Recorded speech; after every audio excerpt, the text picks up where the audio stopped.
And welcome everyone to Sports on Tap Extra. I am Noah Jacobson, and today we are joined by the 2025 Stow-Munroe Falls Bulldogs baseball head coach Aaron DeBord, who just completed his 10th season overall as the Bulldogs head coach. Coach, thank you so much for taking the time and joining me today.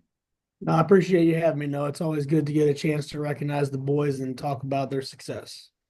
Yeah, no problem. And that's success having. You guys finished off the season 12 and 15. As you're going to the playoffs, you face off you go into the playoffs as a 13th seed. You face off against the number 8 seed Bournemouth, in which you guys were able to win 4-1, advance to district finals. You guys were able to go into the district finals, face off against the 20th seed Austintown Bitch, and you guys were able to win against them 5-1 to claim your first district championship since 2016. And you guys head to the Sweet 16 at Game Mills, where you face a very good Walsh Jesuit team, which was the number 4 seed. Lost to them 2-1, but I feel like a very good effort against a very good Walsh Jesuit team. Says a lot about what you have accomplished about your program this year. But just talk about how this season went for you guys. With a 13-16 record to winning a district championship. Just kind of talk about how that success really poured into you guys this season. Yeah, I thought our boys competed and played hard all year. We play in the Suburban League National Division, which is a really tough conference. Day in and day out, you're facing good competition, good coaches, good talent. Then on the weekends, we always try to schedule tough teams where we're getting challenged to get better. Excuse me. Our goal is always to be prepared to be there come playoff time to be able to play a team like Walsh and face a kid like Sean Sullivan and be ready for that moment. We don't want that to be the first time our kids have seen talent like that. So, while the record, like you said, was 13 and 16, there wasn't a game where we weren't in there competing. We went down to Massillon Jackson twice and gave them two good games. All year, regardless of who we were playing, our boys showed up and fought hard and gave them a good effort. And just really proud of the progress they made throughout the year and the development they continued to have. They really fell in love with the process and fell in love with playing together. And you could tell they were a very tight unit that just trusted each other and believed in what they were doing. And it was really cool to watch. Yeah, just kind of talk about how the Stowe community really came together throughout the whole season, how they really showed up for you guys in that Sweet 16 at Game Mills. No, it was awesome. We had a great crowd come out to the Gates Mills game. It's fun. When our field was a little bit of a mess this year, so we didn't get to play many home games. So our fans were road traveled and did a great job supporting us all year. And when we went out there to Gates Mills, we knew we were going to be in for a fight against Walsh, and we did everything we could to spread the word about the game and get people out there. And I bet you there were 300 people out there watching that game, supporting our boys, and it was really cool to watch. And you never like losing, and you never want to be at the end.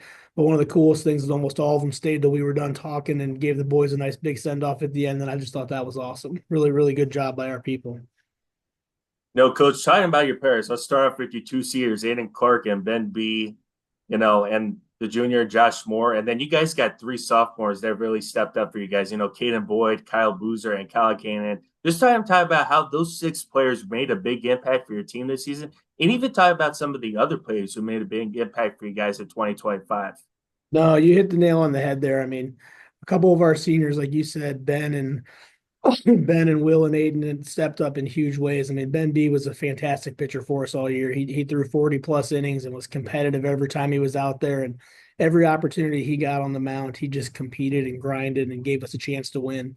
Um, Aiden Clark was an absolutely dominant center fielder for us this year.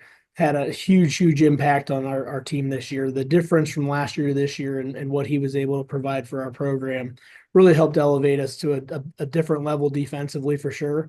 Then from the offensive end, his speed is just game changing. When he puts the ball in play, he is hell on wheels and tough to compete against. So, the key for him is just putting the ball in play and getting out there and letting his feet do the work. The other senior you mentioned, Will Marzek. Will ended up being our DH most of the year, but he was just a super clutch player where every time we needed something, he seemed to be the guy coming up to bat and found a way to get the big hit. He just continued to do the things you need to do to compete and win baseball games. And then Josh Moore.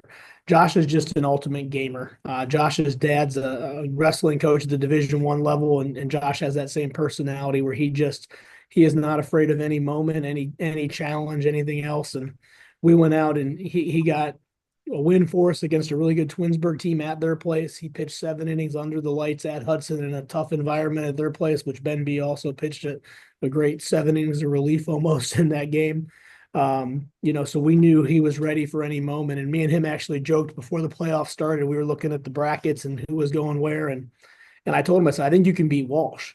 He laughed and he goes, "Don't get that first game against Walsh, coach." He goes, "I want him, but I don't want him in that first game." And I said, "Well, I hope we get him." I said, "I think if we do, you'll have a chance to compete against him." And he just goes out there and throws strikes and competes and gives you a chance to win. You need guys like that. And his emotion rubs off on you and it's just fun to watch. And then the two sophomores you mentioned, Caden Boyd and Kyle Boozer. Those were kind of the catalysts of our offense, along with another sophomore at the top of the lineup, Colin Callahan. They hit 1, 2, 3 most of the year.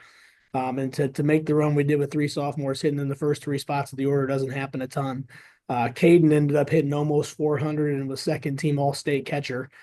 Just phenomenal offensive players. That really carried their weight from the defensive end too. Kyle might be the best defensive third baseman in the state. Coach, you guys weren't the only Suburban League team to go on to win the Sweet 16. Coach Dyson Hudson was another team that was able to make the Sweet 16. Just kind of talk about how special is it just to be having two Suburban League National Conference teams in the Sweet 16, and how much does it set the tone for how good the Suburban League is for baseball? No, I think it's absolutely awesome. I mean, the way we compete against each other day in and day out throughout the year, I think prepares us all for those runs. Coach Dice will tell you he was in a dogfight with North Royalton right before to even get there, where North Royalton very easily could have been there too. And on top of that, Wadsworth had a heck of a year, and the whole league from top to bottom, they just compete and they grind. And on the other side of the Suburban League in the American, Highland was one of the best teams in the state this year too. So there's no easy games and easy competition, but I think that's what makes our league so great is it gets you ready for anything you need to be ready for, and it's fun watching that. And, Hudson's obviously a rival of ours, but Buddy's a good friend, and we're cheering for them and pulling for them, and I'd love to get one more chance to play them, down in Akron later on, but it didn't work out that way.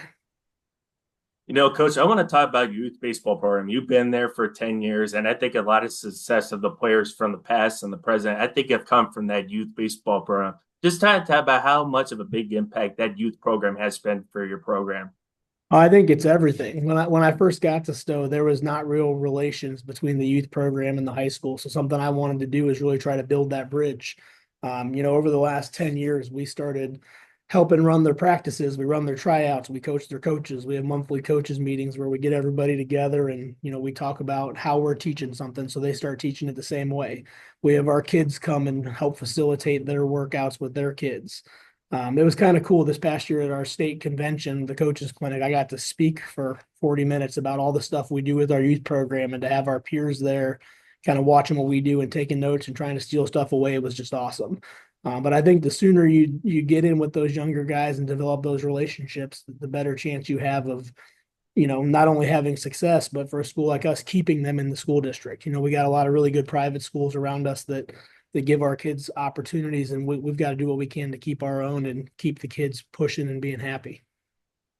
Coach, you just finished off your 10th season at Stowe. You first came in 2015. The next year you went on to the Elite Eight. What are some of the biggest differences that you've had throughout your 10-year career from your second year going to the Elite Eight, now finishing up this year at the Sweet 16?